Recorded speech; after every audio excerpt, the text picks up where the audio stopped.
सही बच्चों को नमस्कार।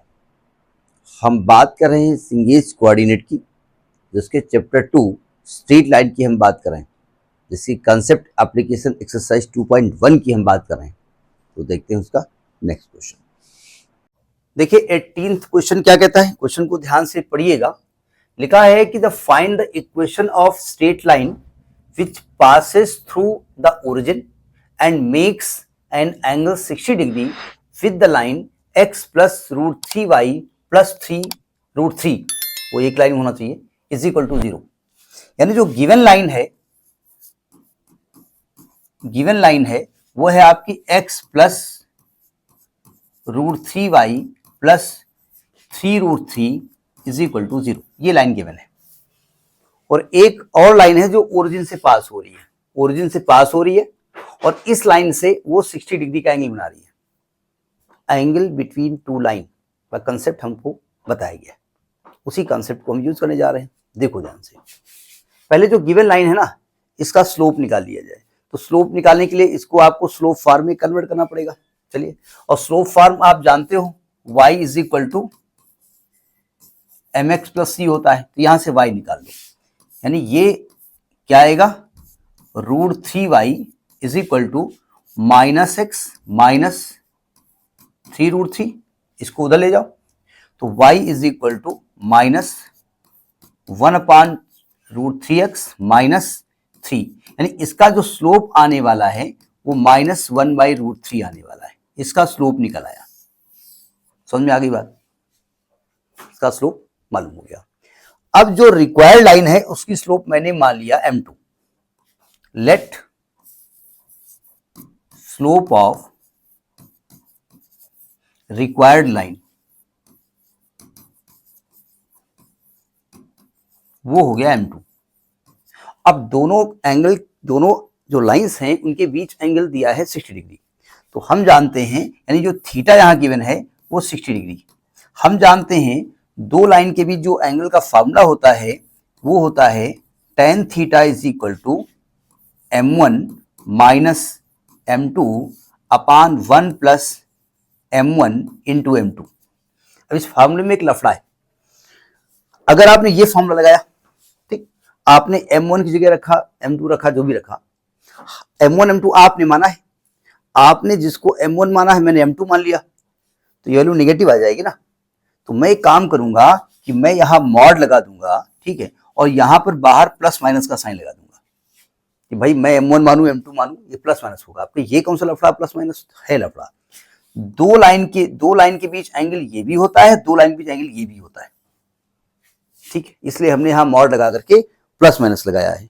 अब मैं मॉड खोलूंगा तो एक बार प्लस के साथ खोलूंगा, एक बार मॉड खोलूंगा तो एक बार माइनस के साथ खोलूंगा, ठीक है। तो अब देखिए, या आप मॉड लगा दो, प्लस माइनस ना लगाओ, यहां पर ना लगाओ, लेकिन मॉड जब हटेगा तो प्लस माइनस साइन लगेगा, ध्यान रखिएगा। माने किसी ने मॉड लगाया हो, प्लस माइनस ना लगाया हो, तो कंफ्यूज मत होना, ठीक है। तो मैं एक बार पॉजिटिव साइन लेके चलता हूं, यानी एक बार मैं साइन लेके चलता हूं कि tan थीटा, यानी ये tan 60 हो गया, और यहां प्लस का साइन लेके चल रहा हूं। m1 की वैल्यू क्या है, m1 है आपका minus 1 upon root 3, minus m2 की वैल्यू क्या है पता नहीं, अपान 1, ये minus 1 upon root 3 into m2 हमको मालूम नहीं, m2 ही निकालना है आपको। एक बहुत टेक्निकल फंडा यहाँ पर छुपा हुआ है, जब एक क्वेश्चन बताएंगे तब उस फंडे पर आप पहुंचेंगे। tan 60 की वैल्यू क्या होती है, रूट 3 होती है, माइनस प्लस आपने लगाया है, एलसीएम लोग यहाँ पर, तो आएगा -1 minus root 3 m2 upon root 3 upon, यहाँ एलसीएम लोग, तो आएगा root 3 minus m2 upon root 3। ये रूट 3 कट जाएगा, सिंपल जो मैथमेटिक्स है आपकी क्लास 10th वाली वही लग रही है। अब मैं इसका क्रॉस मल्टीप्लाई करता हूं, इसको ले जाएंगे तो आएगा 3, इसका मल्टीप्लाई होगा, माइनस का root 3 m2 is equal to -1 minus का रूट 3 m2। एक बहुत अच्छा फंडामेंटल, अब ये लफड़ा है समझिएगा। हम चाहें तो एक काम कर सकते हैं, खैर सुनिए, क्या ये दोनों कैंसिल नहीं हो जाएंगे, यहां से m2 निकलने वाला तो है नहीं। तो एक कॉन्सेप्ट याद कर लीजिएगा, अगर कोई भी लाइन इस प्रकार से इक्वेशन हो जिसमें M2 नहीं निकल रहा हो, नहीं निकल रहा मतलब नहीं निकाल पा रहे हैं, उसको अनडिफाइंड कहते हैं। यानी यहां जो M2 होगा ना वो अनडिफाइंड होगा, यहां पर M2 नहीं निकल पाएगा ना भाई, देखो तो ये कैंसिल हो जाएंगे आपस में। अगर आपने माइनस को इधर ले आए तो प्लस हो जाएगा, कट जाएगा, यानी इस इक्वेशन से M2 निकलने वाला नहीं है। तो आप लिखेंगे M2 is undefined, M2 is undefined.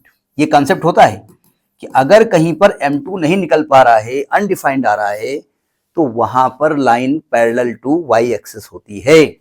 So equation will be, so equation of line, इसको याद कर लीजिएगा, is parallel to y axis, या वाई एक्सिस ही होगी, तो इसका इक्वेशन हो जाएगा x बराबर 0।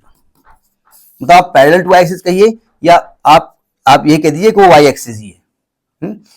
लाइन इज वाई एक्सिस, हम पैरेलल ना बोलें, लाइन इज वाई एक्सिस, उसका इक्वेशन x इक्वल टू 0 होता है। इस कंसेप्ट को याद कर लीजिएगा, समझ में आ गई बात। अब दूसरा कंसेप्ट समझिएगा, इसी में चूंकि कैलकुलेशन करना है, इसी को आगे बढ़ा देते हैं। तो एक बार मैं निगेटिव साइन लेके चल रहा हूं, पहला वाला पार्ट हो गया ना, इसीलिए हम इसी में निगेटिव साइन लेके चलते हैं। अब यहां पर निगेटिव साइन लेके चलते हैं, यहां पर मैं निगेटिव साइन ले लेता हूं। सेकेंड केस, ये निगेटिव साइन ले लिया। जब निगेटिव साइन लोगे तो क्या चेंज आएगा, यहां पर जब ब्रैकेट खुलेगा तो यहां दोनों प्लस हो जाएंगे, है ना। जब प्लस हो जाएंगे, अब इसके बारे में फिर बता रहा हूं, थोड़ा सा रुकिएगा। अब इसको कैलकुलेट कर लो जरा।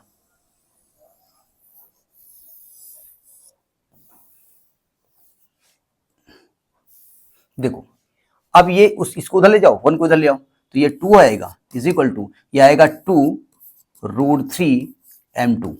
तो m2 की वैल्यू आ जाएगी 1/√3, जो कि यानी कि ये tan m2 ही रहने, तो क्या दिक्कत है, tan की जरूरत क्या है, यानी लाइन का स्लोप निकल आया ना।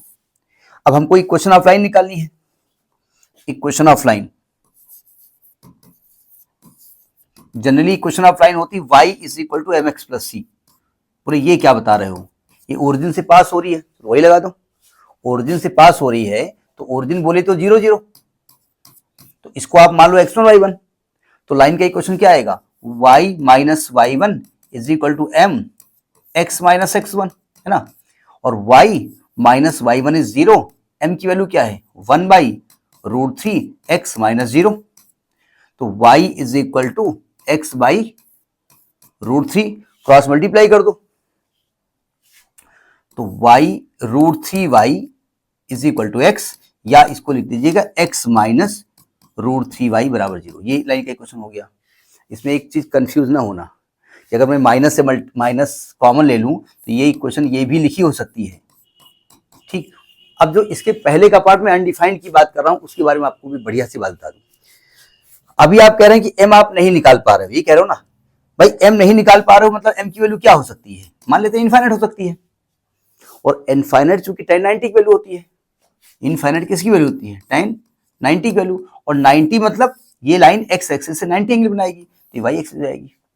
तो इस कंसेप्ट को याद कर लीजिएगा कि अगर किसी भी इक्वेशन में यहां पर m निकालना इम्पॉसिबल हो, m अनडिफाइंड हो, जबकि इनफाइनाइट अनडिफाइंड नहीं होता है, लेकिन चूंकि इनफाइनाइट हम जानते नहीं है इसलिए अनडिफाइंड मान लेते हैं, तो वहां पर वो पैरेलल टू y एक्सिस या y एक्सिस ही मान ली जाती है, ठीक।